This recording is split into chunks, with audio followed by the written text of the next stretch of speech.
বাড়ি যাওয়ার সময় এই ফেরেশতাদেরকে তারা নিজের চোখে দেখতে পারত।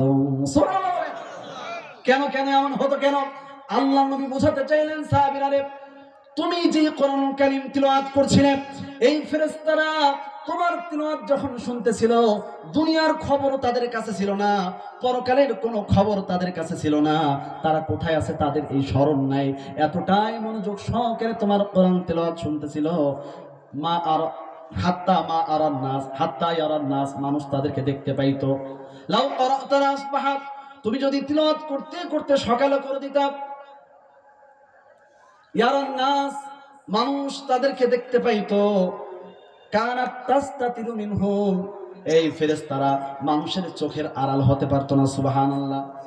এবার বলেন, এই যে কোরআনুল কারীমের বয়ান, কোরআন থেকে হাদিস, কোরআন থেকে আয়াত, হাদিস থেকে রাসূলের বাণী শোনানোর জন্য আজকে আপনাদের এই আয়োজন।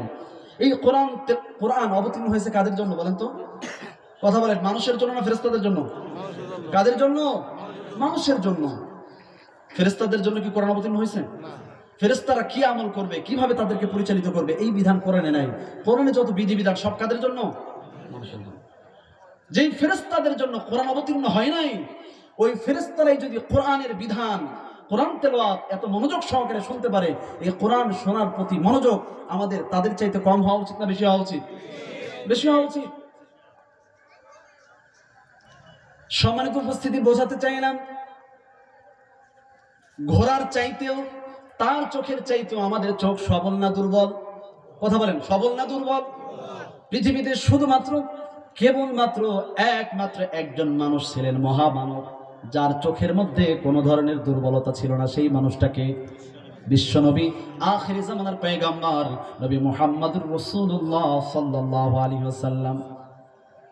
বুখারী শরীফের ৭৯৯ নম্বর হাদিস, বুখারী শরীফের ৭৯৯ নম্বর হাদিস, আল্লাহর নবী নামাজ পড়াচ্ছিলেন, নামাজের মধ্যে সামিআল্লাহু লিমান হামিদা এই কথা যখন বললেন, রুকু থেকে যখন উঠলেন, একজন সাহাবী রব্বানা লাকাল হামদ এটা বলার পরে হামদান কাসীরান তাইয়িবান মুবারাকান ফি পড়ে ফেলল। আখিরি জামানার পয়গম্বর সালাম ফিরালেন, সালাম ফিরানোর পরে জিজ্ঞাসা করলেন, সাহাবীরা রে, আমি যখন সামিআল্লাহু লিমান হামিদা পড়লাম, তারপরে হামদান কাসীরান তাইয়িবান মুবারাকান ফি এই দোয়াটা কে পড়েছে? আল্লাহর নবীর এক সাহাবী দাঁড়ায় বললেন, বুখারী শরীফের ৭৯৯ নম্বর হাদিস, আল্লাহর নবীর এক সাহাবী দাঁড়ায় বললেন, ইয়া রাসূলুল্লাহ, আমি পড়েছি। আল্লাহর নবী বললেন, সাহাবীরা রে, তোমাদের দেখার মতো চোখ নাই, তোমরা দেখো নাই, আমি স্বচক্ষে দেখেছি। তুমি যখন হামদান কাসীরান তাইয়িবান মুবারাকান ফি পড়েছো, আসমান থেকে ৩০ জন নূরের তৈরি ফেরেশতা জমিনে অবতীর্ণ হয়েছে, প্রতিযোগিতা করতেছিল তোমার আমল নামায় কোন ফেরেশতা নাকি আগে লিখবে। সম্মানিত উপস্থিতি, তাহলে বোঝা গেল আমাদের চোখটা সব কিছুর চাইতে দুর্বল না সবল? দুর্বল। এবার আসেন কানের দিকে, কানটাও আমাদের দুর্বল।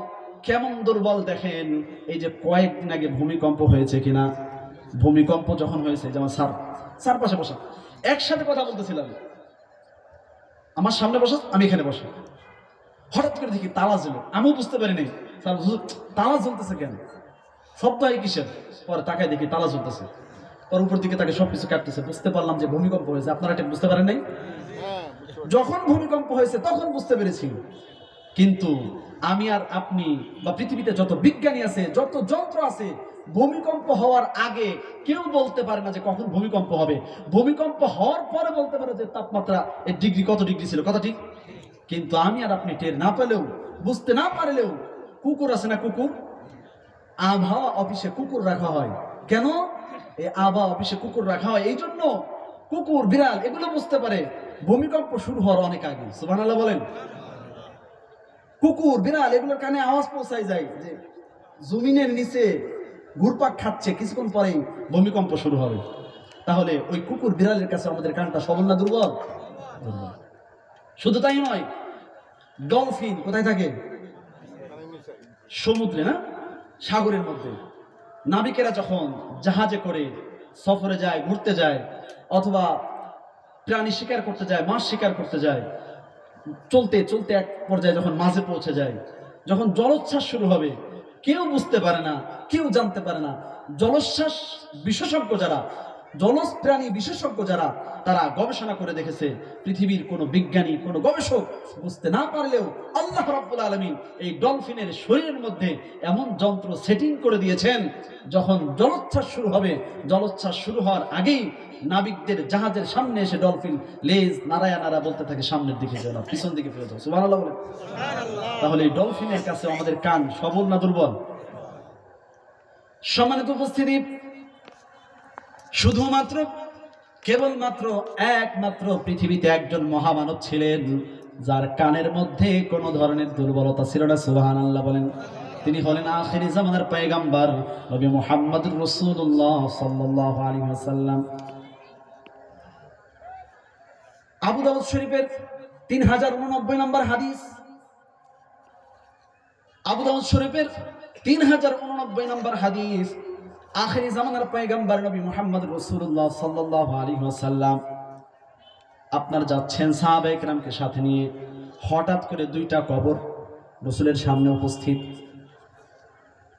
হঠাৎ করে আল্লাহর নবী দাঁড়ায় গেলেন, সাহাবায়ে কেরামকে বললেন, সাহাবায়ে কেরাম তোমাদের মধ্যে এই দুইটা কবর সম্পর্কে কে জানে, কাদেরকে দাফন করা হয়েছে? একজন বলেন, ইয়া রাসূলুল্লাহ আমি জানি। আল্লাহ নবী বললেন, তোমাদের শোনার মতো কান নাই, তোমরা শুনতেছো না, কিন্তু আমি আখিরি জামানার পয়গম্বর নিজের কানে শুনতেছি এই দুইটা কবরের মধ্যে আল্লাহ রাব্বুল আলামিন জাহান্নামের শাস্তি দিচ্ছেন। নাউযুবিল্লাহ। আল্লাহ নবী বললেন, মুসলিম শরীফের হাদিস, আল্লাহ নবী বললেন, তবে বড় কোনো অপরাধ, বড় কোনো অন্যায়, বড় কোনো গুনাহ তারা করেন নাই। বলে কি গুনাহ জানো নাকি? বলে তারা একজনের কবরের শাস্তি হচ্ছে একজন মানুষের নামে পরনিন্দা করতো। নাউযুবিল্লাহ বলেন। পরনিন্দার অভ্যাস আমাদের মধ্যে আছে না নাই? চুগলখড়ি করা। আল্লাহ তাআলা আমাদেরকে এবং বিশেষ করে মা বোনদেরকে হেফাজত করুক বলি আমিন। সম্মানিত উপস্থিতি, আল্লাহ রাসূল বললেন আরেকজনকে আরেকটা কারণে শাস্তি দেওয়া হচ্ছে, সেটা হলো আরেকজন পেশাবের সিটা থেকে বাঁচত না। কিসের সিটা থেকে বাঁচত না? পেশাবের সিটা থেকে বাঁচত না।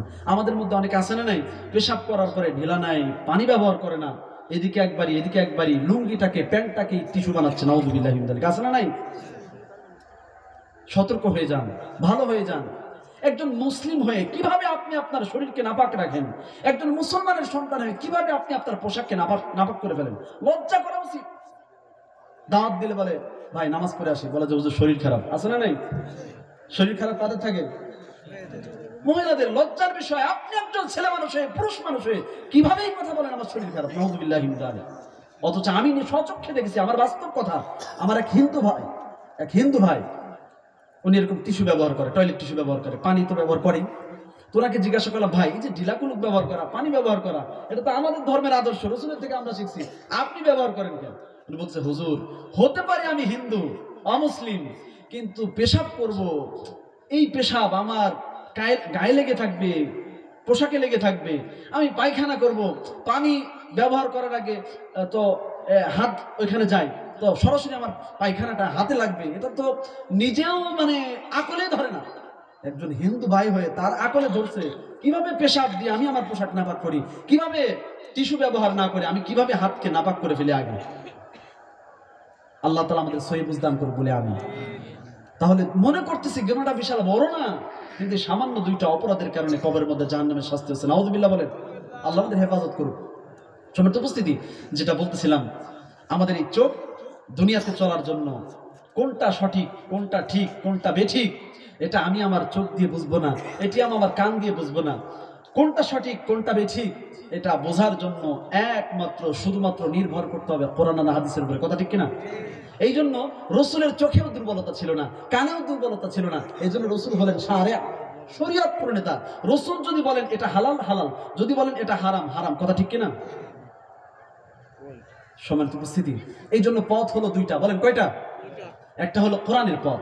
কোরআনের পথ মানে আল্লাহর পথ, আর আল্লাহর পথ মানে জান্নাতের পথ। সুবহানাল্লাহ।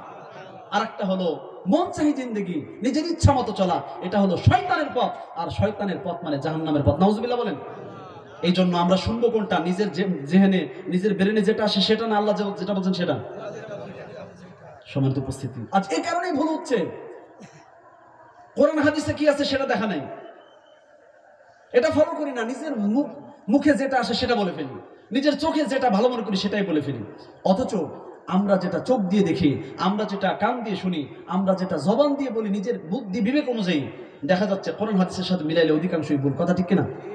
এই কারণেই দিন দিন এই যে কোরআন হাদিসের শরণাপন্ন না হওয়ার কারণে দিন দিন আমাদের সমাজে নাস্তিকতা আর ইসলাম বিদ্বেষী বেড়েই চলতেছে। কথা ঠিক কিনা?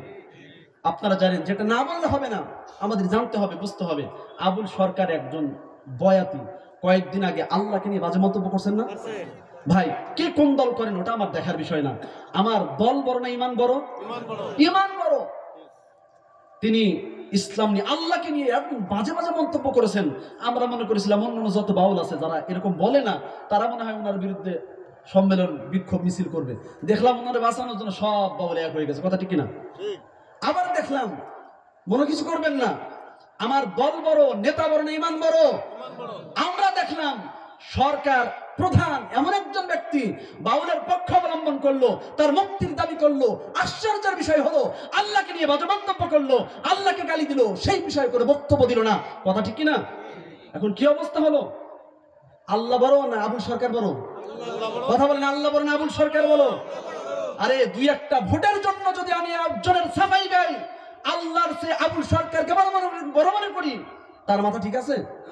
মাথা ঠিক নাই। দুইটা ব্যাখ্যা করতে হবে। যেই লোকটা আল্লাহর অপবাদ দিল, আল্লাহকে নিয়ে গালি দিল, আবুল সরকার এই ব্যাপারে কিছু বললো না, বলার মুক্তি চাইলো। আবার যারা আন্দোলন করছে তাদেরকে ধর্মান্ত বললো। তার দুইটা ব্যাখ্যা হইতে পারে, হয়তো মাথায় সমস্যা। আমি বলবো, যদি মাথায় সমস্যা হয়ে থাকে রাজনীতি করার দরকার নেই, পাগলা গারদে যাও। কথা ঠিক কিনা? ইমান বাঁচাতে হবে আমার। আর যদি বলেন না বুঝে শুনেই বলছে, তাহলে তো কাফের হয়ে গেছে। নাউজুবিল্লাহ বলেন। কষ্ট পাচ্ছেন আপনারা? ইমান বড় না দেশ বড়? ইমান বড় না দল বড়? আমার ইমান আগে বাঁচাতে হবে, আমার কবরে আমাকে যেতে হবে, আমার ইমান আমাকে বাঁচাতে হবে। আবার ফরহাদ মাজার একজন, নাউজুবিল্লাহি মিন যালিক, উনি আবার বুদ্ধিজীবী, উনিও দাবি করছেন যে ওনাকে মুক্তি দেওয়া হোক। ওনারে গ্রেফতার করা মানে আমারে গ্রেফতার করা। ওনার একটা কিতাব আছে ইবাদতনামা, নাউজুবিল্লাহি মিন যালিক, প্রতিটা পৃষ্ঠায় পৃষ্ঠায়, আজকে বয়ান করতেছিলাম থানা মসজিদে, আমার শরীর কাঁপতেছিল, আমি দুর্বল হয়ে গেছি, মুনাজাত করতে পারি নাই।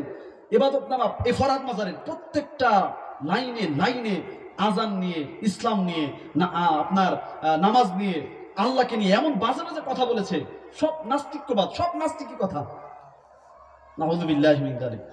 উচিত তো তাকে গ্রেফতার করা, উনি আবার বলছে তাকে মুক্তি দেওয়া হোক। নাউজুবিল্লাহ বলেন। এজন্য সম্মানিত উপস্থিতি, বুঝতে হবে খুব, ইমান আমার আগে বাঁচাতে হবে। কথা ঠিক কিনা? ইমান বাঁচাতে হবে। তো বলতেছিলাম পথ হলো দুইটা, বলেন কয়টা? একটা হলো আল্লাহর পথ, আর একটা হলো শয়তানের পথ। চলতে হবে কার পথে? কথা বলেন, চলতে হবে কার পথে? আল্লাহর পথে। বলে আল্লাহর পথে মানুষ চলবে কখন? যখন আল্লাহর প্রতি আমাদের অন্তরে অগাধ ভালোবাসা আর মহব্বত থাকবে। কথা ঠিক কিনা? যখন আল্লাহর প্রতি আমার আপনার অন্তরে অগাধ ভালোবাসা মহব্বত তৈরি হবে, তখন অটোমেটিক বয়ান করা লাগবে না, আমি আর আপনি নিজেই প্রস্তুত হয়ে যাবো আল্লাহর কথা মানার জন্য। কথা ঠিক? তবে আপনি আবার একজন, অনেক সময় হয় একজন একটা কথা আপনাকে বলছে, তার জন্য আপনি জীবন পর্যন্ত দিয়ে দেন তার আদেশ পালন করার জন্য। এটা কখন হয়? যখন আপনাকে ওই লোকটা ভালোবাসে। কথা ঠিক কিনা? তো আল্লাহ তাআলা বান্দাকে কি পরিমাণ ভালোবাসেন, বান্দা যেন আল্লাহকে অনুসরণ করে, আল্লাহর কথা মানে। এই জন্য আল্লাহ রাব্বুল আলামিন কোরআনুল কারীমের মধ্যে, আল্লাহ রাসূল হাদিসের মধ্যে আল্লাহ তাআলা আমাদেরকে কি পরিমাণ ভালোবাসেন সেটার ব্যাখ্যা, সেটার বর্ণনা করেছেন আমাদের সামনে। আল্লাহ রাব্বুল আলামিন কি পরিমাণ আমাদেরকে ভালোবাসেন হাদিসের মধ্যে এসেছে। আল্লাহর নবীর এক সাহাবী একটা পাখির বাচ্চা ধরে এনেছেন রাসূলের দরবারে। আল্লাহর নবী বললেন, সাহাবীরে, এই পাখির বাচ্চাটা কেন তুমি ধরে এনেছো?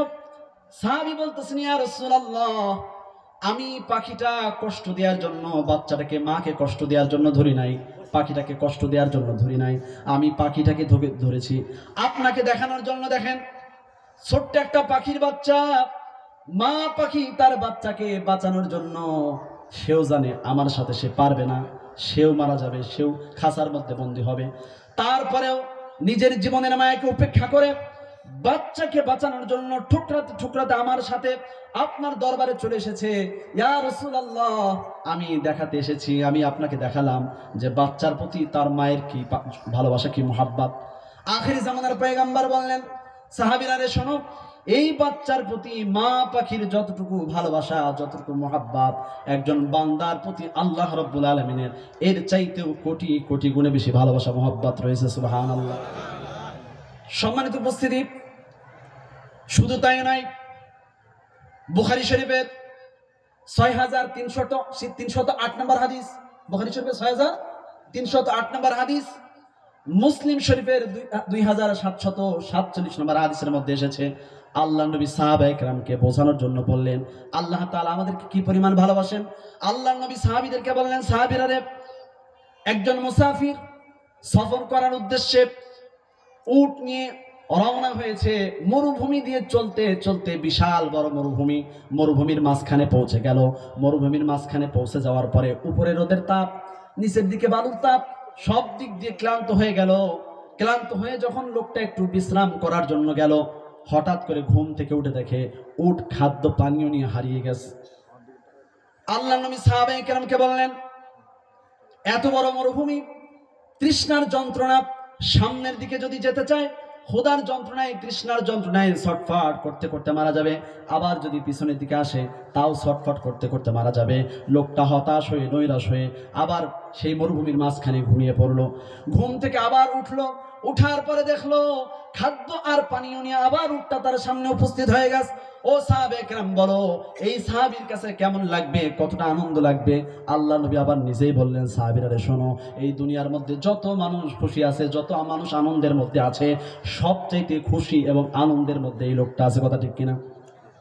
এবার লোকটা কোন বর্ণনায় আসছে আল্লাহর প্রতি এতটাই খুশি হলেন, আবেগের কারণে ভুলে বলে ফেললেন, আনতা আব্দি ওয়া আনা রাব্বুক। নাউযুবিল্লাহ বলেন। মানে হলো, তুমি আমার রব আর আমি তোমার রব আর তুমি আমার বান্দা। নাউযুবিল্লাহ বলেন। কিন্তু বলছে কি? ভুলে, আনন্দের আতিশয্যের কারণে অনেক আনন্দিত, এমন আনন্দিত ভুলে বলে ফেলছে। আল্লাহর নবী বললেন, সাহাবীরা রে, এই লোকটা যদিও মুখ দিয়ে বলেছে আনা রাব্বুক ওয়া আনতা আবদি, আমি তোমার রব তুমি আমার বান্দা, যদিও মুখ দিয়ে ভুলে বলে ফেলেছে, কিন্তু ভিতরে ছিল আল্লাহর প্রতি প্রেম, আল্লাহর প্রতি ভালোবাসা। এইটুকের কারণে আল্লাহ রাব্বুল আলামিন তার জিন্দেগীর সমস্ত গুনাহ মাফ করে দিয়েছে। আমি যে হাদিসটা শোনাচ্ছিলাম, এই হাদিসের মধ্যে এসেছে আল্লাহ নবী বললেন, সাহাবীরা রে, এই লোকটা এই যে হারানো উটকে পেয়ে যে পরিমাণে আনন্দিত হয়েছে, কোন আল্লাহ বলা বান্দা যদি আল্লাহর কাছে ওইরকম তওবা করে চলে আসে, আল্লাহ রাব্বুল আলামিন হারানো উটকে পেয়ে মালিক যে পরিমাণে খুশি হয়েছে, তার চাইতো বান্দার উপরে কোটি কোটি গুণে বেশি খুশি হয়ে যান। সম্মানিত উপস্থিতি, শুধু তাই নয়, আমি আর আপনি আল্লাহ তাআলার গুণগান, আল্লাহ তাআলার প্রশংসা করছি কিসের উপরে বসে? মাটির উপরে বসে, কাপড়ের সামিয়ানার নিচে বসে। এই যে সামান্য একটু কাজ করলাম, আল্লাহর প্রশংসা করছি। আল্লাহ তাআলা আমাদেরকে এত বেশি ভালোবাসেন, এতটুকু করার কারণে আল্লাহ রাব্বুল আলামিন খুশি হয়ে আল্লাহ রাব্বুল আলামিন প্রথম আসমান নয়, দ্বিতীয় আসমান নয়, তৃতীয় আসমান নয়, চতুর্থ আসমান নয়, পঞ্চম আসমান নয়, ষষ্ঠ সপ্তম আসমান পার করে, সিদরাতুল মুনতাহা পার করে আল্লাহ রাব্বুল আলামিন তার আরশে আজিমে ফেরেশতাদের সামনে আমাদের প্রশংসা করতেছেন। সম্মানিত উপস্থিতি, আল্লাহ রাব্বুল আলামিন কি পরিমাণ আমাদেরকে ভালোবাসেন। আল্লাহ রাব্বুল আলামিন হাদিসে কুদসির মধ্যে বলেন, আমার কোন বান্দা যদি আমার দিকে এক বিঘত আগায়, আমি আল্লাহ তার দিকে এক হাত আগায়। আমার কোন বান্দা যদি আমার দিকে এক হাত আগায়, আমি আল্লাহ রাব্বুল আলামিন তার দিকে দুই হাত আগায়। আর আমার বান্দা যদি আমার দিকে হেঁটে হেঁটে আসে, ওই বান্দার দিকে আমার রহমত দৌড়ায়া দৌড়ায়া যেতে থাকি। সুবহানাল্লাহ। সম্মানিত উপস্থিতি, শুধু তাই নয়, আল্লাহ রাব্বুল আলামিন, এটাও বুখারী মুসলিমের হাদিস, আল্লাহ রাব্বুল আলামিন কোন বান্দাকে যদি ভালোবাসেন, ফেরেশতাদেরকে বলেন, ফেরেশতারা রে, আমার অমুক বান্দাকে আমি বড় ভালোবাসি। শুধু আমি ভালোবাসলেই হবে না, তোমরাও আমার ওই বান্দাকে ভালোবাসা শুরু করে দাও। সুবহানাল্লাহ। সম্মানিত উপস্থিতি, আল্লাহ রাব্বুল আলামিন ভালোবাসাকে 100 ভাগ করেছেন। কত ভাগ? কথা বলেন, কয় ভাগ করেছেন? 100 ভাগ। ভালোবাসাকে 100 ভাগ করার পরে এক ভাগ দান করেছেন আমাদেরকে, আর 99 ভাগ রেখে দিয়েছেন কার কাছে? আল্লাহর কাছে। এক ভাগ তাও পুরাটা আমি পাই নাই, আমি কিছু পেয়েছি, আপনি কিছু পেয়েছেন, সমস্ত মানুষ পেয়েছে এক ভাগের কিছু, আবার এই এক ভাগের কিছু পশু পাখি গাছপালাও পেয়েছে। সুবহানাল্লাহ বলেন। আমরা আল্লাহর পক্ষ থেকে যে ভালোবাসা আমাদের অন্তরে দেওয়া হয়েছে, 100 ভাগের কয় ভাগ? তাও এক ভাগ পুরাটা না, আংশিক কিছু। আর 99 ভাগ ভালোবাসা কার কাছে? সমান উপস্থিতি। আমরা আমাদের সামনে আমাদের পিতামাতা সন্তানেরা যদি ইন্তেকাল করে, মনে কষ্ট লাগে কি লাগে না? লাগে। এমনকি সন্তান পিতামাতা যদি মারা যায়, আমাদের ক্ষুধার যন্ত্রণা থাকলেও, ক্ষুধা থাকলেও শোকে পেটের মধ্যে ভাত যায় না, মুখে ভাত যায় না। কথা ঠিক? কিসের কারণে বলেন তো? ভালোবাসার কারণে। যেই ভালোবাসার লোক ছিল আমার কলিজার টুকরা সন্তান, আমার কলিজার টুকরা পিতা, সেটা দুনিয়া থেকে বিদায় নিয়েছেন। এই যে ভালোবাসার কারণে ক্ষুধা থাকা সত্ত্বেও মুখ দিয়ে ভাত যাচ্ছে না। কথা ঠিক? মাত্র কয় ভাগ ভালোবাসা? আমাদের সন্তান আমরা যারা আছি, আমরা অনেক সময় পিতামাতার নাফরমানি করলে, কথা না শুনলে, বিয়াদবি করলে, অনেক সময় দেখবেন এমন হয় যে পিতামাতা অনেক সময় বলে বাড়ি থেকে বের হয়ে যাও, ত্যায্য পুত্র করে দেয়। দেয় কি দেয় না? অনেক সময় রাগ হয়ে সবাইকে বঞ্চিত করে একজনকে সম্পদ লিখে দেয়, আছে না নাই? জায়েজ না না যায় সেই ফতোয়া দিচ্ছি না, কিন্তু এমন হয় কি হয় না? আবার এমনও হয় সন্তানদের উপর পিতা এত রাগ, কোথাও যদি মায়ের খায়, পিতামাতার কাছে কেউ যদি বলে আপনার সন্তানকে অমুক মারছে, বলে যে ওরে কম মারা হয়ে গেছে, আর বেশি মারা দরকার ছিল। বলে কি বলে না? সমান উপস্থিতি। পিতামাতা আদেশ দিচ্ছে, শুনতেছি না, তাদের কথা শুনি না, এই কারণে রাগ হয়ে কথা বলতেছে। অথচ তাদের অন্তরে ছেলের প্রতি ভালোবাসা আছে না নাই? কয় ভাগ? পুরোটা এক ভাগ না কিছু? এক ভাগের কিছু। আর আল্লাহর কাছে কত ভাগ ভালোবাসা?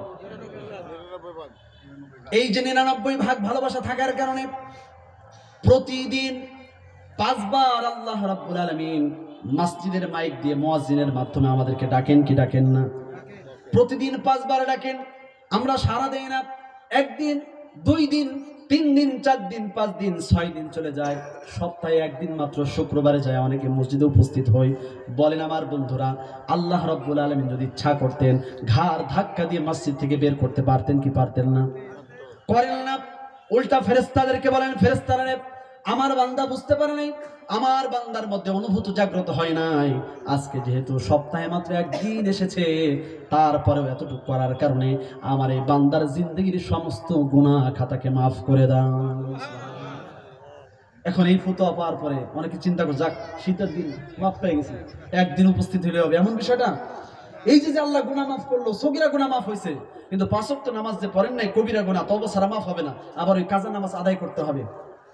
এখন বুঝার বিষয় হলো, গুনাহ তো মাফ করছেন, ঠিক আছে সগীরা গুনাহ, কিন্তু ইতিপূর্বে যে নামাজগুলো পড়েন নাই, যে গুনাহ হয়েছে, সেই শাস্তি ভোগ করার ক্ষমতা আমার আপনার আছে?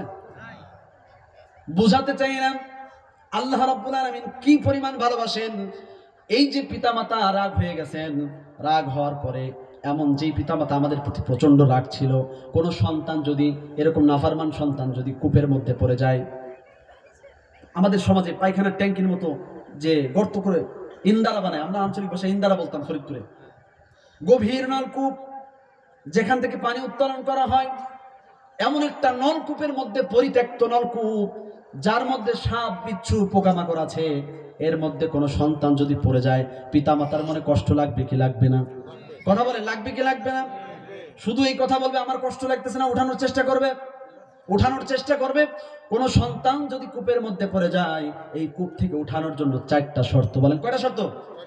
1 নম্বরে, উপর থেকে একজনকে রশি ছাড়তে হবে। কথা ঠিক? উপর থেকে রশি ছাড়লেই হবে না, নিচে যিনি আছেন তাকেও ধরতে হবে। কথা ঠিক? উপর থেকে ছাড়ছেন, নিচ থেকে ধরছেন, তাহলেও হবে না, আবার যিনি ছেড়েছেন তাকে রশিটা টানতে হবে। কথা ঠিক? কয়টা গেল? 3টা। বাকি রয়েছে কয়টা? ছাড়ছে, ধরছে, টানতেছে। আর একটা শর্ত হলো, যে রশিটা ছাড়া হয়েছে সেটাও শক্ত হতে হবে। যদি পচা পাটের দড়ি হয়, ছিঁড়ে পড়ে যাবে, উঠানো সম্ভব না। কথা ঠিক কিনা? তাহলে পড়ে গেছে কোথায়? কূপের মধ্যে। এই কূপ থেকে উঠানোর জন্য কয়টা শর্ত? 4টা।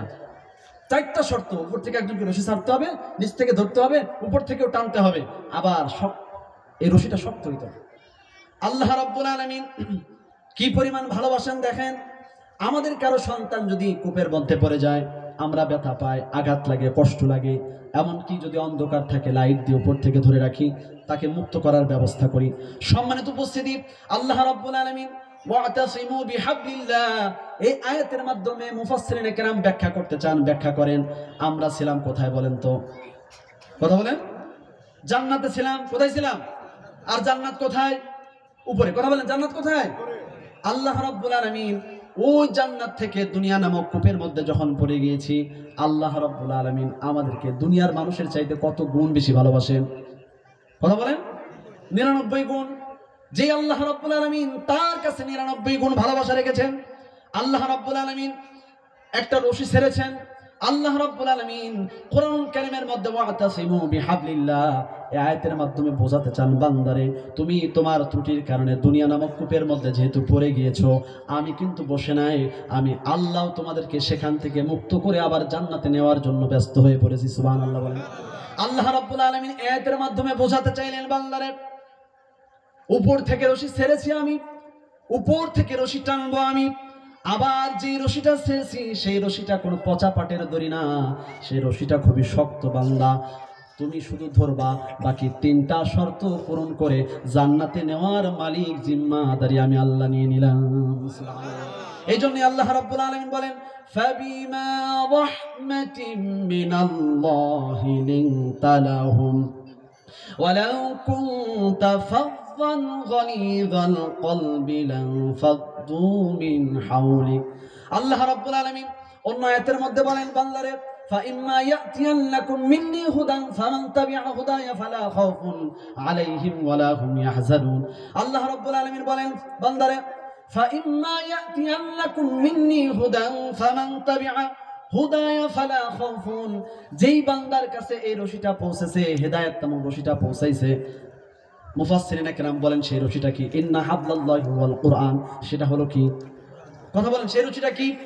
আল্লাহ রাব্বুল আলামিন বোঝাতে চাইলেন বান্দারে, আল্লাহ রাব্বুল আলামিন কোরআনুল কারীমের মধ্যে বললেন, বান্দারে এই কোরআন নামক হেদায়েত রশিটা যার কাছে পৌঁছেছে, শুধু বান্দা তুমি ধরবা, তোমার কোনো টেনশন নাই, তোমার কোনো ভয় নাই, তোমার কোনো দুঃখ নাই, তোমার কোনো প্রেশান নাই, তোমার মরতে দেরি হবে, মরার সাথে সাথে আমি আল্লাহ রাব্বুল আলামিন জান্নাতুল ফেরদাউসে তোমারে ঢোকাইয়া দিব। সম্মানিত উপস্থিতি, এইভাবে আল্লাহর নবী আখিরি জামানার পয়গম্বর নবী মুহাম্মদুর রাসূলুল্লাহ সাল্লাল্লাহু আলাইহি ওয়াসাল্লাম সাহাবায়ে কেরামের সামনে যখন বয়ান করছিলেন, আল্লাহ রাব্বুল আলামিন তোমাদেরকে এমন এমন ভালোবাসেন, সাহাবায়ে কেরামের মনের মধ্যে কেমন যেন জাগ্রত হলো, যে আল্লাহ রাব্বুল আলামিন আমাদেরকে এত বেশি ভালোবাসেন, সেই আল্লাহকেও তো একটু ভালোবাসার দরকার আছে না নাই? আছে না নাই? সাহাবায়ে কেরাম কেমন যেন প্রশ্ন করলেন, ইয়া রাসূলুল্লাহ, যে আল্লাহ আমাদেরকে এত বেশি ভালোবাসেন, ওই আল্লাহকেও তো একটু ভালোবাসা দরকার। আল্লাহ রাব্বুল আলামিন কোরআনুল কারীমের মধ্যে আয়াত অবতীর্ণ করে দিলেন, কুল ইন কুনতুম তুহিব্বুনাল্লাহা ফাত্তাবিউনি ইউহিব্বুকুমুল্লাহ। সুবহানাল্লাহ বলেন। আল্লাহ রাব্বুল আলামিন বলে দিলেন, বান্দারে নবীকে বললেন, হে নবী কুল, আপনি বলে দেন, ইন কুনতুম তুহিব্বুনাল্লাহ, তোমরা যদি আমি আল্লাহকে ভালোবাসতে চাও, ফাত্তাবিউনি ইউহিব্বুকুমুল্লাহ, হে নবী আপনি বলে দেন, তোমরা যদি আল্লাহকে ভালোবাসতে চাও তাহলে আমি নবীর আনুগত্য করা লাগবে। বলেন, কার আনুগত্য করা লাগবে? আল্লাহ রাব্বুল আলামিন আবার বলে দিলেন, আল্লাহর নবীর যদি আনুগত্য করতে পারো তাহলে আমি আল্লাহ রাব্বুল আলামিনকে ভালোবাসা হয়ে যাবে। সুবহানাল্লাহ বলেন। কত কত চমৎকার কথা দেখেন। এরপরে আল্লাহ রাব্বুল আলামিন আবার রাসূলকে ডাক দিয়ে বললেন, হে আমার হাবিব, আমার উম্মত আমার বান্দাদেরকে শুধুমাত্র আমিই ভালোবাসলেই হবে না, আমার বান্দাদেরকে আপনারও ভালোবাসা লাগবে। এই কারণে আমি আল্লাহ রাব্বুল আলামিন আপনার অন্তরের মধ্যে আমার উম্মতের প্রতি ভালোবাসা দান করে দিলাম। সুবহানাল্লাহ বলেন। এই কথা আল্লাহ তাআলা বলেছেন, ফাবিমা রাহমাতিন মিনাল্লাহি লিনতা লাহুম ওয়ালাউ কুনতা ফাযযান গালিযাল কলবি লানফাদ্দু মিন হাওলিক। আল্লাহ রাব্বুল আলামিন এই আয়াতের মাধ্যমে বোঝাতে চাইলেন, আল্লাহর রাসূলকে বলে দিলেন, হে আমার হাবিব, আমি আল্লাহ রাব্বুল আলামিন আমার বান্দাদেরকে যেন আপনি ভালোবাসেন, এই জন্য আপনার অন্তরের মধ্যে আমার বান্দাদের প্রতি ভালোবাসা মহাব্বত দান করে দিলাম। আপনি আমার বান্দাদেরকে ভালোবাসেন। আপনি যদি আমার বান্দাদেরকে ভালো না বাসেন তাহলে এই বান্দারা কিন্তু আপনার অনুসরণ করবে না। ওয়ালাউ কুনতা ফাদ্দান গালিযাল কলবি লানফাদ্দু মিন হাওলিক, তাদের প্রতি যদি আপনি খারাপ ব্যবহার করেন, তাদের সাথে যদি অন্যায় আচরণ খারাপ ব্যবহার করেন, ভালোবাসা তো দূরের কথা, লানফাদ্দু মিন হাওলিক, আপনার কাছেও ভিড়বে না। কি ভিড়বে না? লানফাদ্দু মিন হাওলিক, হাউলিক আপনার কাছে আসবে না, ভালোবাসা তো দূরের কথা, অনুসরণ করা তো দূরের কথা। সম্মানিত উপস্থিতি, এবার দেখেন আখিরি জামানার পয়গম্বর নবী মুহাম্মদুর রাসূলুল্লাহ সাল্লাল্লাহু আলাইহি ওয়াসাল্লাম কি পরিমাণ আমাদেরকে ভালোবেসেছেন জানার দরকার আছে না নাই? রাসূলের প্রতি অন্তর মহব্বত ভালোবাসা তৈরি করার দরকার আছে না নাই? সম্মানিত উপস্থিতি, আল্লাহর নবী কি পরিমাণ ভালোবেসেছেন। সমস্ত নবীরা বিপদে পড়েছে, সমস্ত নবীরা যখন যেটা আল্লাহর কাছে প্রয়োজন হয়েছে আল্লাহ তাআলার কাছে সাথে সাথে চেয়ে নিয়েছেন। শুধুমাত্র কেবলমাত্র একমাত্র একজন নবী চান নাই, নবীদেরকে একটা বিশেষ মর্যাদা দেওয়া হয়েছিল। নবীরা যদি কোনো অসম্ভব জিনিসও আল্লাহর কাছে চায় সেটা পূরণ করবেন কে? অসম্ভব জিনিস চাইলেও এই সুযোগটা, এই অফারটা নবীদেরকে দেওয়া হয়েছিল। যেমন কোরআনুল কারীমের মধ্যে আসছে, পৃথিবীর প্রথম মানুষ, প্রথম নবী আদম আলাইহিস সালাম এবং মা হাওয়া, এই দুইজন যখন দুনিয়ায় চলে আসলেন, অবতীর্ণ হলেন, আল্লাহ রাব্বুল আলামিনকে তারা ডাক দিলেন, রব্বানা যালামনা আনফুসানা। আমরা নামাজের পরে এই দোয়াটা পড়ি কি পড়ি না? এই দোয়াটা আদম এবং হাওয়া এরা দুজন করেছিলেন। আল্লাহ তাআলাকে ডাক দিলেন, রব্বানা যালামনা আনফুসানা ওয়া ইল্লাম তাগফির লানা ওয়া তারহামনা লানাকুনান্না মিনাল খাসিরিন। আল্লাহ, আপনি আমরা নিজের উপরে জুলুম করে ফেলেছি, অন্যায় করে ফেলেছি, অবিচার করে ফেলেছি। আপনি যদি আমাদেরকে ক্ষমা না করেন, আপনি যদি আমাদের উপরে দয়া না করেন, তাহলে তো আমরা ধ্বংস হয়ে যাব।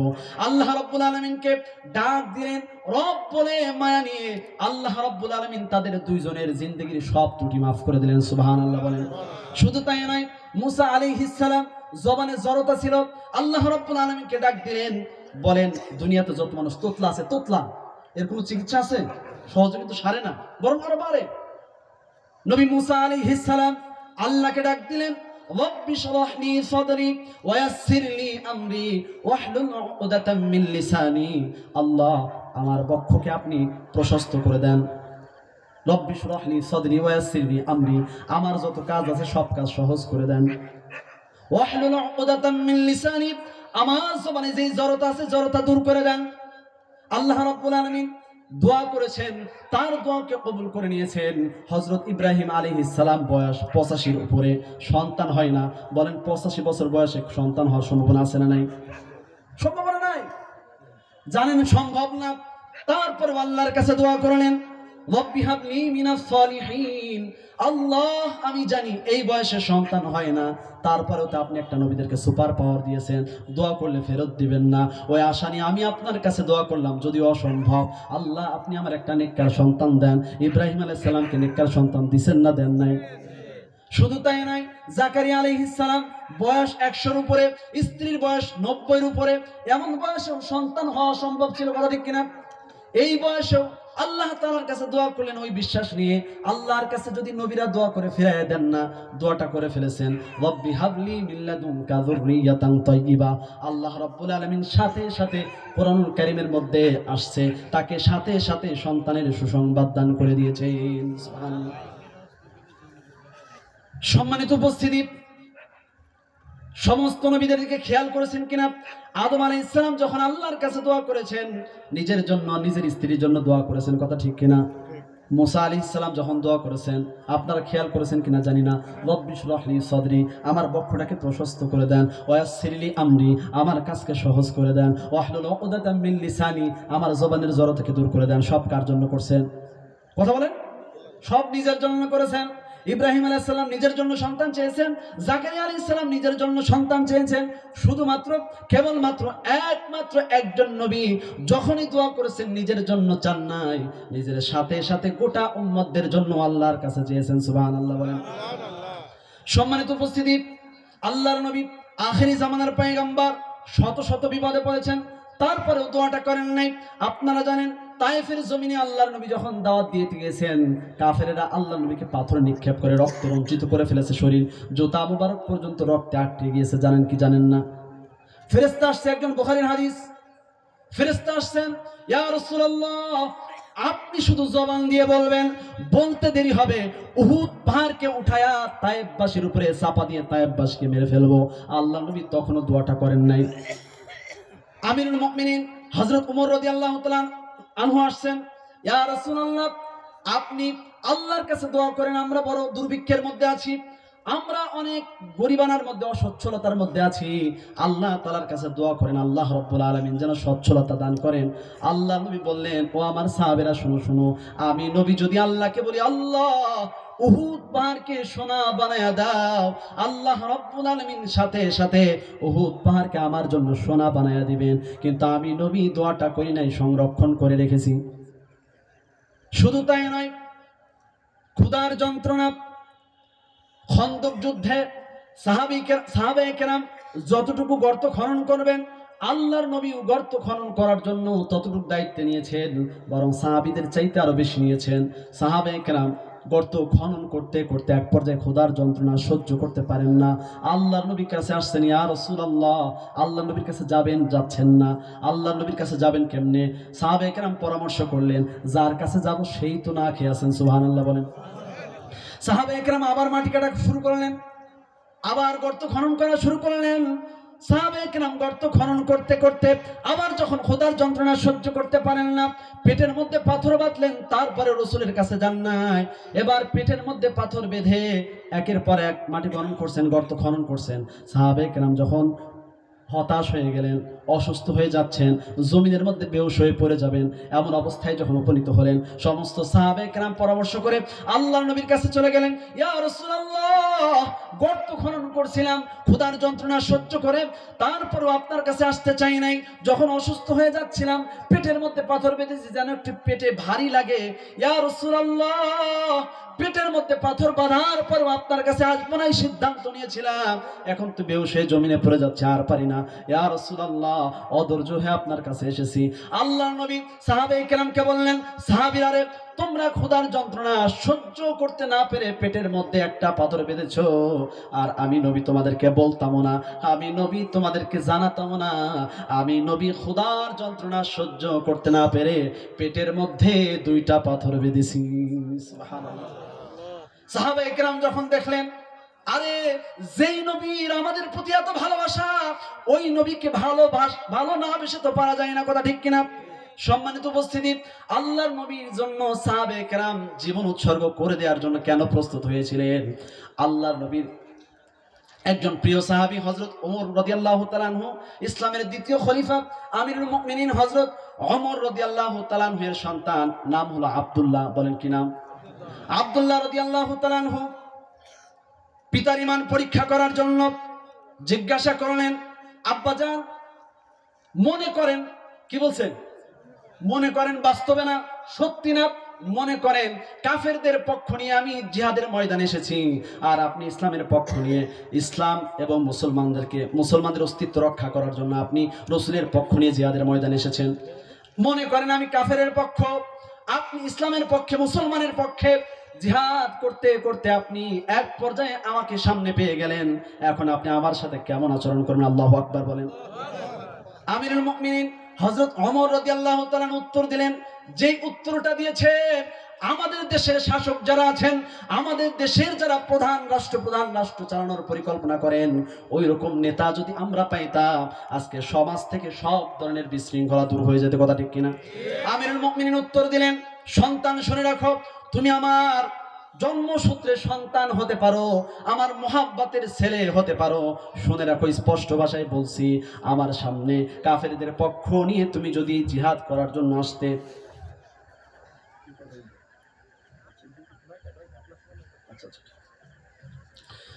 সম্মানিত উপস্থিতি, আমিরুল মুমিনিন হযরত ওমর রাদিয়াল্লাহু তাআলা আনহু সন্তানকে উত্তর দিলেন, সন্তান শোনো, তুমি যদি কাফেরদের পক্ষ নিয়ে আমার সামনে চলে আসতা, আমি সন্তানের দিকে তাকাতাম না, তুমি আমার কলিজার টুকরার দিকে তাকাইতাম না, আমি ইসলাম এবং রাসূলের স্বার্থে, ইসলামের স্বার্থে তোমার শরীর থেকে গলাটাকে দ্বিখণ্ডিত করে দিতাম। চিৎকার করে বলেন আল্লাহু আকবার। সম্মানিত উপস্থিতি, এই জন্য আল্লাহর নবীকে নিয়ে যদি কেউ বাজে মন্তব্য করে, আল্লাহর নবীকে নিয়ে, ইসলামকে নিয়ে, আল্লাহকে নিয়ে যদি কেউ বাজে মন্তব্য করে, তাদের দায়িত্ব হলো আইন নিজের হাতে তুলে না নিয়ে রাষ্ট্রের যারা শাসক আছেন, রাষ্ট্র প্রশাসন যারা আছেন, তাদেরকে গ্রেফতার করবে, সর্বোচ্চ শাস্তি দিবে, কথা ঠিক কিনা? ইসলামের নির্দেশ হলো, রাষ্ট্র যদি এরকম কোনো ব্যবস্থা করতে না পারে, শরীয়তের বিধান, আল্লাহর নবীর কোনো মোহাব্বতের সৈনিক যদি তাকে দুনিয়া থেকে কতল করে বিদায় করে দেয়, ইসলামের বিধান হলো তার কোনো শাস্তি হবে না। সুবহানাল্লাহ বলেন। এই জন্য কবি কাজী নজরুল ইসলাম বলেন, রসুলের অপমানে যদি না কাঁদে তোর মন, মুসলিম নয় মুনাফিক, তুই রসুলের দুশমন। কথা ঠিক কিনা? আজকে দেখা যায় রসুলকে নিয়ে বাজে মন্তব্য করে, আল্লাহকে নিয়ে বাজে মন্তব্য করে, ইসলামকে নিয়ে বাজে মন্তব্য করে, কোনো আঘাত কোনো কথা নাই।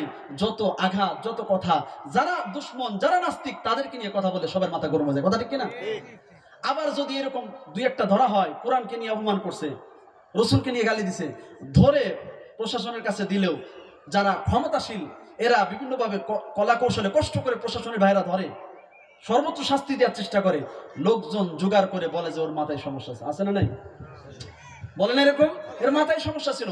আমাদের কথা হলো মাথায় সমস্যা খালি কোরআন নিয়ে পারে, মাথায় সমস্যা আর কিছু পাইলো না খুঁজে।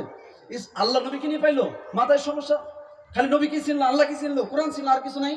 তাহলে বোঝা গেল, দেখবেন যেই ব্যক্তিরা কোরআন ইসলাম নিয়ে অপমান করে, যারা বলে যে এদের মাথায় সমস্যা আছে, বুঝবেন সব এক সূত্রে গাঁথা। কথা ঠিক কিনা? সম্মানিত উপস্থিতি, আল্লাহর নবীর আরেকজন সাহাবী যায়েদ ইবনে দাসিনা রাদিয়াল্লাহু তাআলা আনহু রাসূলকে কি পরিমাণ মহব্বত করতেন।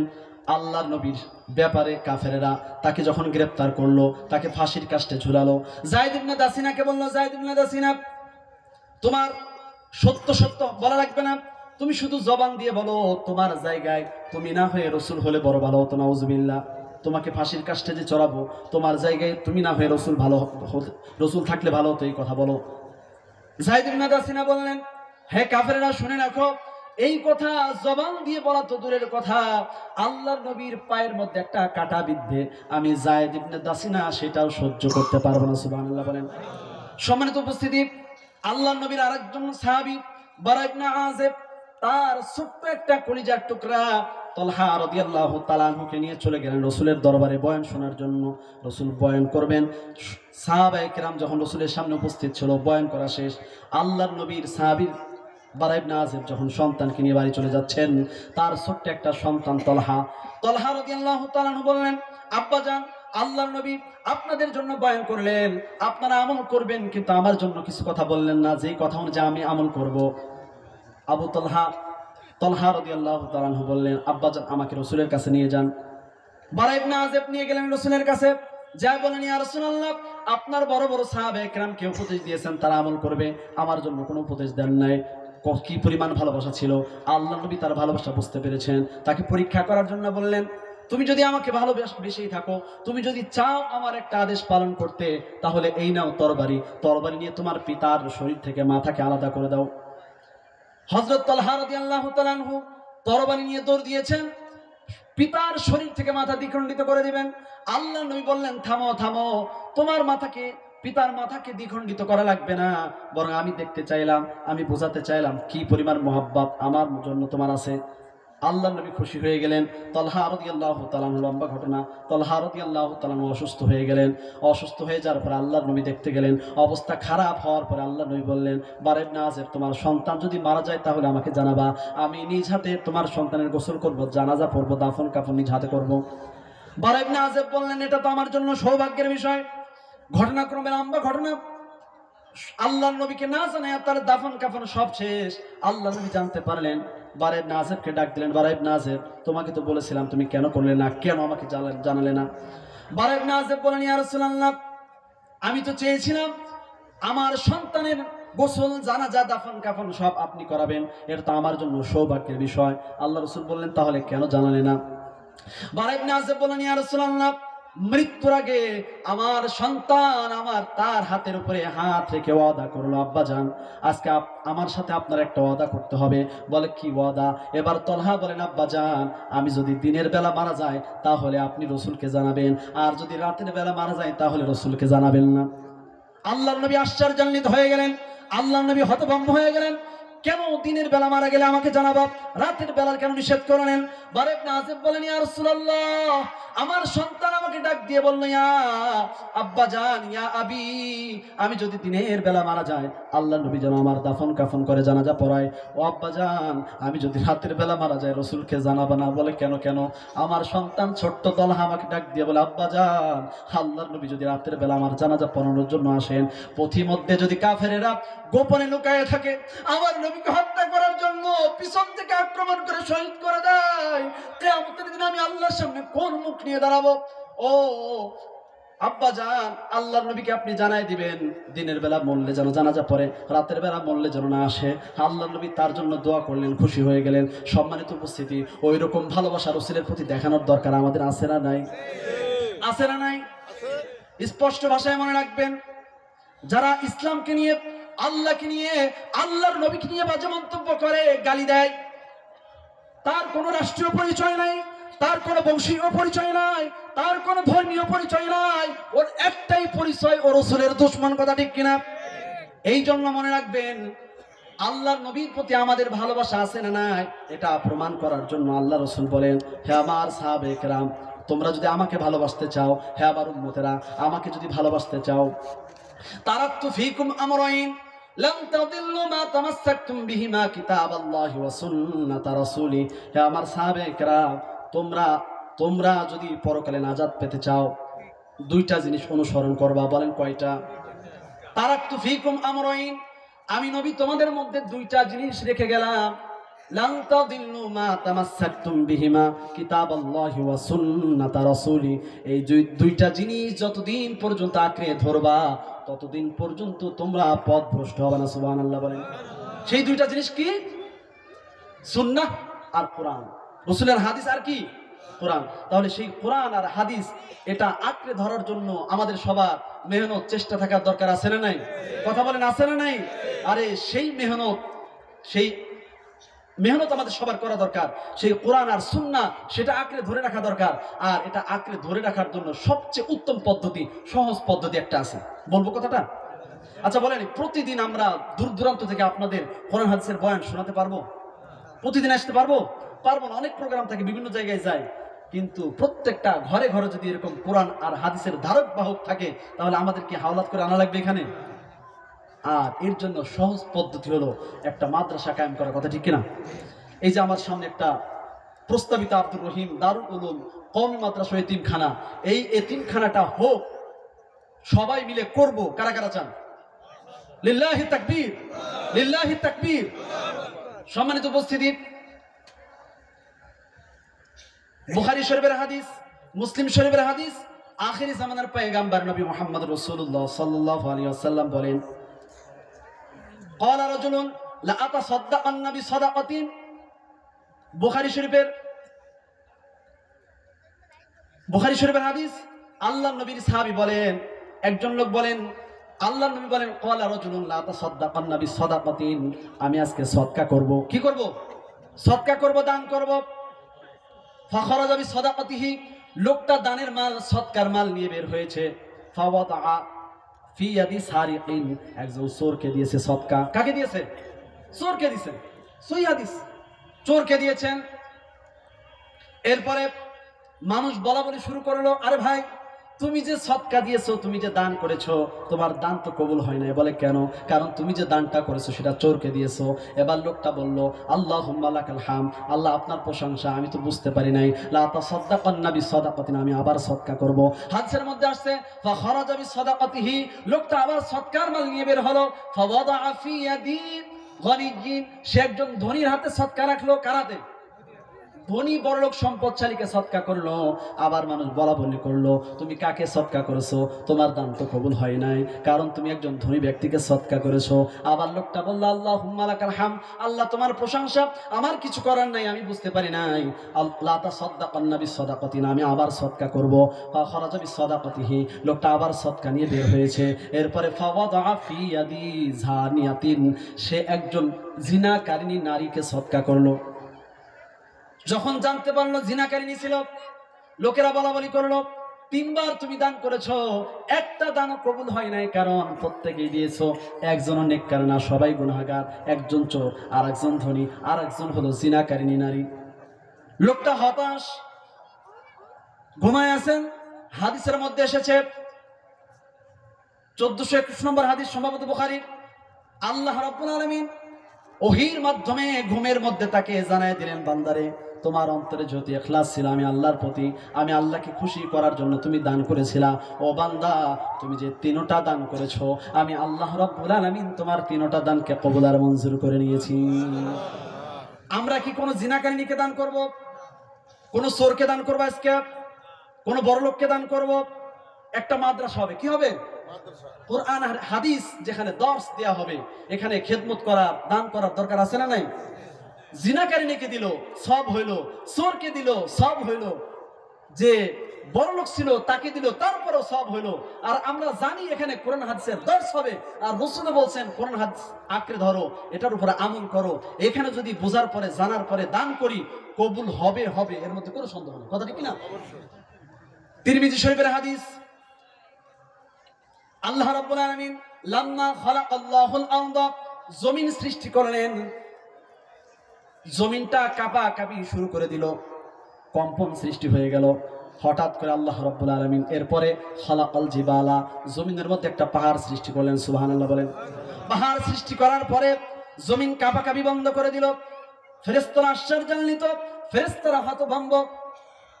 আয় রব্বে কারীম, এই যে পাহাড়, যেই জমিনটা কম্পন শুরু হয়ে গিয়েছিল, কাঁপাকাঁপি শুরু করে দিয়েছিল, এই জমিনটা কাঁপাকাঁপি করার পরে পাহাড়ের কারণে কাঁপাকাঁপি বন্ধ হয়ে গেল।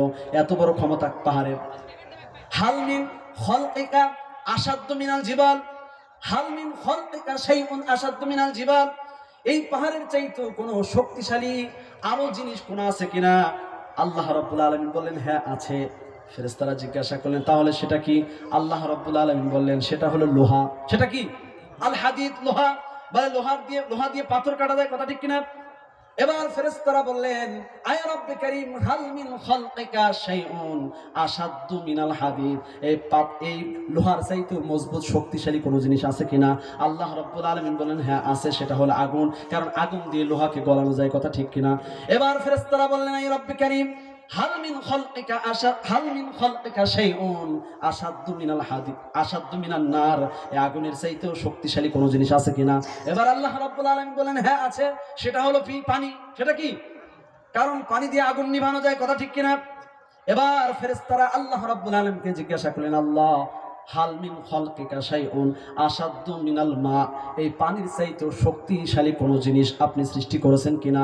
এবার আল্লাহ রাব্বুল আলামিন বললেন, হ্যাঁ হ্যাঁ, আর একটা জিনিস আছে পানির চাইতেও বেশি শক্তিশালী। আল্লাহ রাব্বুল আলামিন বললেন, সেটা হলো সদকা। সুবহানাল্লাহ বলেন। এই হাদিসটা আমি যখন পড়লাম, কারণ কি? পানির চাইতেও বেশি শক্তিশালী, পাহাড়ের চেয়ে বেশি শক্তিশালী হলো লোহা, লোহার চাইতে বড় শক্তিশালী হলো আগুন, আগুনের চাইতে বড় শক্তিশালী হলো বাতাস, বাতাসের চাইতেও শক্তিশালী। আমি বুঝতেছিলাম না, মিলাইতে পারতেছিলাম না, বাতাসের চাইতেও বেশি শক্তিশালী কেমনে আপনার দান হয়?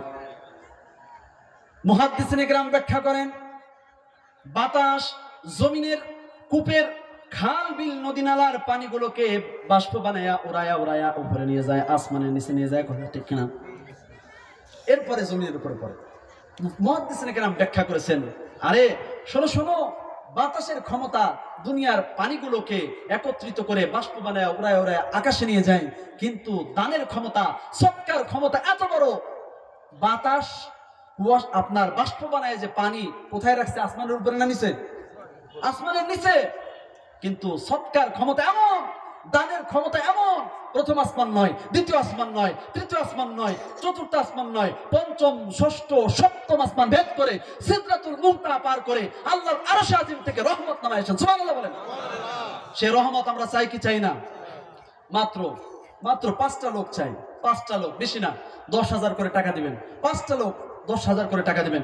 আমরা এই হাদিসের উপরে অগাধ বিশ্বাস রেখে আপনি যদি দান করেন, ইনশাআল্লাহ ইনশাআল্লাহ আপনার পরিবারের উপরে অবশ্যই আল্লাহর রহমত হবে। এরকম কয়েকটা লোক নাম লেখায়, মাত্র 10,000 করে, মাত্র 10,000 করে। আলহামদুলিল্লাহ।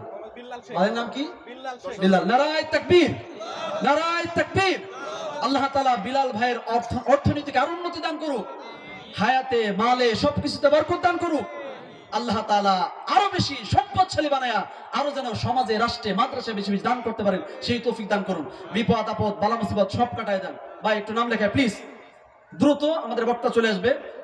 আরো কিছু কথা ছিল, আর বলবো না, একটু মেহেরবানি করে নামগুলো লেখায়। ইনশাআল্লাহ দান করলে কমে না বরং বাড়ে, দান করলে কমে না বাড়ে।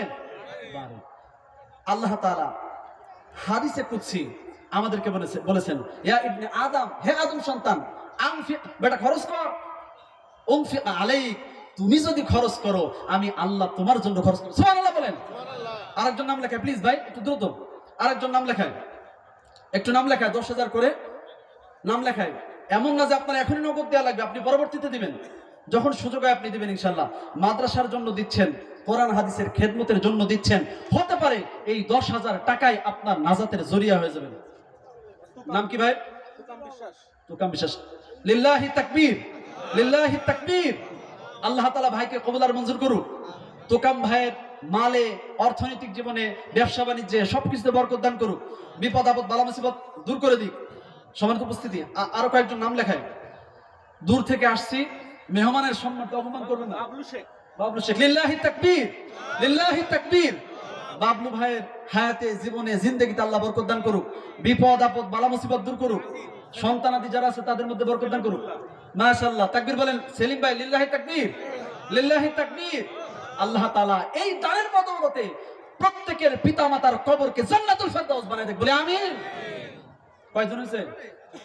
মাশাআল্লাহ। আরেকজন আছে, আরেকজন, এরপরে আমাদের বললেও নিব না, আরেকজন। আল্লাহু আকবার। কি নাম ভাই? আব্দুল আলী। মাশাআল্লাহ। 10,000 10,000 5,000 আসতেছি, দাঁড়ান। এত সবার দেওয়ার জন্য আগ্রহ নিয়ে বসে আছে, কমাই দিন না, সাবধান। ভাইয়ের নাম কি? আব্দুল আলিম। আল্লাহ তাআলা আব্দুল আলিম ভাইয়ের হায়াতে, জিন্দেগিতে বরকত দান করুক, বিপদ আপদ বালা মুসিবত সব দূর করে দিক। আর ভাই আমিন বলতে কষ্ট হয় কেন? একটু জোরে বলেন না। আল্লাহ তাআলা সব ধরনের বিপদ আপদ বালা মুসিবত থেকে হেফাজত করুক এবং অর্থনৈতিকভাবে আরো সচ্ছলতা দান করুক, যেন চাওয়ার আগেই হাজার হাজার লাখ লাখ টাকা এই মাদ্রাসার জন্য ব্যয় করতে পারেন, বলে আমিন। কয়জন হয়েছে? 5 জন। 5 জন, আলহামদুলিল্লাহ। এবার 5,000 করে 10 জন চাই। 5,000 করে 10 জন দিবেন। দিলে একটু আগে বলেছি, মাশাআল্লাহ, লিল্লাহি তাকবীর। ভাইয়ের নাম কি? লিটু মোল্লা। আল্লাহ তাআলা তার অর্থনৈতিকভাবে আর উন্নতি দান করুক, বিপদ আপদ বালা মুসিবত কাটাই দিক। আমিন। কি নাম? হুমায়ুন কবির ভাই। মাশাআল্লাহ, মাশাআল্লাহ। আল্লাহ তাআলা তার অর্থনৈতিকভাবে উন্নতি দান করুক। পিতামাতা কেউ যদি কবরের মধ্যে থাকে, তাদের কবরটাকে জান্নাতুল ফেরদাউস বানায় দিক, বলে আমিন। সম্মানিত উপস্থিতি, কয়জন আছে? 2 জন। আরো লাগবে, আরো।